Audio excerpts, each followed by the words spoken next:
Guys మన journey చేశాను కదా, అక్కడైతే చాలా ఫన్నీ ఇన్సిడెంట్స్ అయితే జరిగినాయి. అదేమంటే నేను టికెట్ లేకుండా ఎక్కిన ట్రైన్ అంతవరకు బాగుంది. ఇంకా నెల్లూరు దగ్గర వరకు వచ్చే వరకు అయితే టీసీ అయితే ఎక్కినాడు. ఇంకా నా దగ్గర టికెట్ లేదు. అందుకు కొంచెంసేపు బాత్రూమ్ దూరు బయటకి అయితే వచ్చిన. ఇంకా ప్రశాంతంగా కూర్చోంటే ఎవరు లేరు. నా ఫ్రెండ్స్ శనిదానంలో తగిలినారు.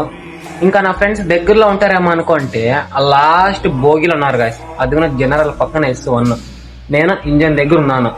ఇంకా వాళ్ళ దగ్గర పోవాలని అయితే నేను గూడు స్టాప్ అయితే చేసినాను. అక్కడ దిగి కుక్క పరిగెత్తినట్లు పరిగెత్తి వాళ్ళ దగ్గర చేరుకొని ఎంజాయ్ చేసుకుంటూ నెల్లూరుకి అయితే దిగినాం గాయస్. అంతవరకు బాగుంది. ఇంకా మాకు ఆకలిగా ఉంటే బిర్యానీ అయితే పార్సల్ కట్టించుకున్నాము. అలా కట్టించుకున్నామో లేదో ఆ వాసనకి కుక్కలు అయితే మా వెంట పడ్డాయి. ఇంకెలాగో అలా హాస్టల్ చేరుకొని హ్యాపీగా బిర్యానీ తిని పనుకుందాం అనుకుంటే ఇంకా మా ఫ్రెండ్స్ ఉంటారు కదా మా రూమ్ లో, వాళ్ళు నన్ను స్నాక్స్ తెచ్చినవరని కుక్కలు తగినట్లు తగులుకున్నారు. మళ్ళా సరేలే అని మేమందరూ బిర్యానీ షేర్ చేసుకొని తిన్నాము. నాకైతే 2 ముద్దలు వచ్చాయి బిర్యానీలో. ఇంకా పొద్దునే లేచి హ్యాపీగా పప్పుల పిండి తింటా అంటే నా ఫ్రెండ్ వచ్చి రేపు మిడ్ ఎగ్జామ్ రా అన్నాడు. నాకైతే మైండ్ బ్లాక్ అయిపోయాను గైస్ కొంచెంసేపు.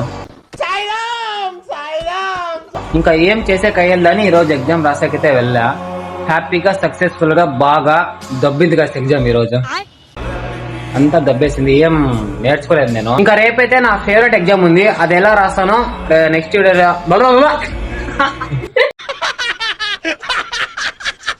ఇంకా రేపు నా ఫేవరెట్ ఎగ్జామ్ అయితే రాయబోతున్నాను. అది ఎలా రాస్తానో నెక్స్ట్ వీడియోలో చెప్తాను. అంతవరకు పప్పులు పెట్టి తిని పప్పులో బాగా స్ట్రాంగ్ ఉన్నాను. సబ్స్క్రైబ్.